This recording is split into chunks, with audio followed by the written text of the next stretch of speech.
Tu factures un client et 3 semaines plus tard, tu te demandes s'il a payé. Tu ouvres ton tableau et tu cherches ligne par ligne. Aujourd'hui, on transforme ça en un tableau simple et efficace où tu vois tout en 3 secondes. Pour la structure du tableau, on va partir d'un suivi de paiement classique. Je vais me servir essentiellement des colonnes échéance de paiement, statut et les montants pour créer une petite zone de statistiques. La première chose, on va transformer ces colonnes en tableau intelligent. On va dans Format, convertir en tableau. C'est une fonctionnalité un peu cachée, mais qui est super pratique. Ensuite, pour la colonne statut, on va verrouiller les choix pour éviter les fautes de frappe. Pour ça, on va venir créer une liste déroulante. On vient dans Modifier le type, menu déroulant, un petit conseil esthétique. Dans les options avancées, choisis l'affichage en flèche. C'est plus élégant et discret que les chips par défaut. Maintenant, on attaque le cœur du système, la mise en forme conditionnelle. Le principe, tu définis une condition simple, par exemple, est-ce que la date d'échéance est dépassée? Et Sheets change automatiquement l'apparence de la cellule ou de la ligne. On commence par la colonne échéance de paiement. On veut d'abord être alerté quand la date n'a pas été remplie alors que le statut est défini. On vient sur la première ligne de la colonne échéance, on fait Format, mise en forme conditionnelle.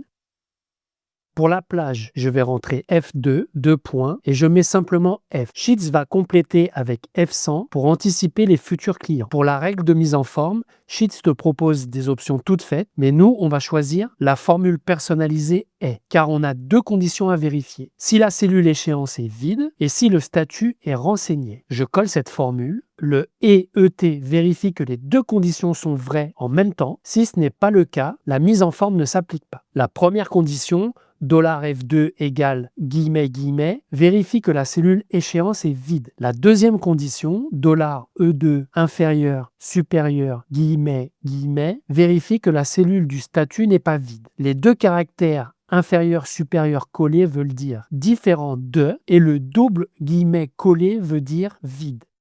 Ensuite, je choisis la mise en forme, je prends le fond jaune. Quand je retire la date de la cellule, on peut voir que la règle est bien appliquée et que le fond jaune apparaît. On va ajouter une seconde mise en forme conditionnelle pour les échéances de paiement. Cette fois-ci, on veut être alerté quand la date d'échéance est dépassée et que le client n'a pas encore payé. On reprend les mêmes étapes, mais la formule est différente. On a toujours ET parce qu'on veut que toutes les conditions soient remplies. On va vérifier que la date dans la cellule est inférieure à aujourd'hui. La cellule ne doit pas être vide. On vérifie que le statut n'est ni payé ni à relancer, car dans ces cas-là, on ne veut pas d'alerte rouge, même si la date est dépassée. Pour la mise en forme, je choisis un fond rouge et un texte blanc en gras. Donc, cette règle affiche une alerte rouge uniquement pour les clients en retard de paiement, mais qui n'ont pas encore le statut à relancer ou à payer. Pour la colonne échéance de paiement, on est bon. À présent, je veux identifier au premier coup d'œil les lignes qui ont un statut spécifique. Cette fois, on se met sur la première cellule de la colonne statut. Le panneau des règles de mise en forme conditionnelle est ouvert. Je vais sur Ajouter une règle et pour la première règle, je veux identifier quand un client a payé. Pour la plage, c'est un peu différent que pour la colonne échéance de paiement. Cette fois, je veux la ligne entière. Donc, on va partir de la colonne à gauche, c'est-à-dire A2, jusqu'à la dernière colonne à droite, c'est-à-dire G. Pour la règle, c'est encore la formule personnalisée est, et cette fois la formule est très simple, $E2 égale payé. Ça veut dire que la valeur du statut doit être payée. Pour la mise en forme, je vais barrer le texte, le mettre en gris avec un fond gris clair. Pour les autres statuts, c'est exactement la même chose. On reprend la formule et on change simplement la valeur. Cette fois, je vais mettre le texte en noir et un fond bleu clair. Et pour à relancer, cette fois, un texte rouge foncé sur un fond rouge clair. Quand on ajoute une nouvelle ligne, elle est d'abord blanche. Les règles vont s'appliquer automatiquement parce qu'on a défini des plages jusqu'à la ligne 100 et ensuite la couleur de la ligne changera en fonction des statuts que l'on choisira.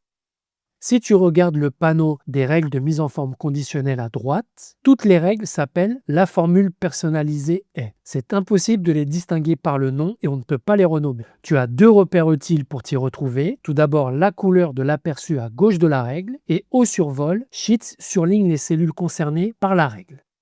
Le point auquel tu dois faire très attention, c'est l'ordre des règles. En gros, c'est premier trouvé, premier appliqué. Par exemple, si je remonte la règle en attente de règlement au-dessus de la règle d'alerte de la date, tu peux voir que la cellule qui était rouge est maintenant devenue bleue. Il faut vraiment garder en tête que l'ordre des règles peut avoir un impact sur l'affichage.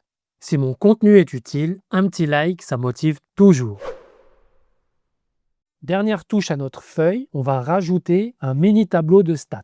J'ajoute 4 lignes qui correspondent à nos statuts, plus une ligne totale. J'ai repris les mêmes couleurs pour les identifier au premier coup d'œil. La formule pour les 3 lignes qui correspondent au statut seront exactement les mêmes, sauf pour la valeur du statut. Donc, en attente de règlement, la formule est somme.si, c'est une somme conditionnelle. Pour que la somme soit réalisée, il faut que la valeur de la colonne E soit égale à en attente de règlement et dans ce cas, on additionne les montants correspondants de la colonne D.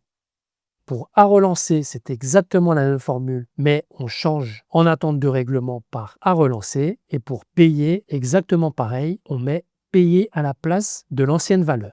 Enfin, pour total, je fais une somme classique de la cellule D2 à la cellule D4. Enfin, je vais figer ces lignes, c'est-à-dire que quand je vais scroller dans mon tableau, mon petit tableau de stats restera affiché à l'écran. Et voilà, en 3 secondes, tu sais exactement combien tu attends, combien est en retard et combien est rentré.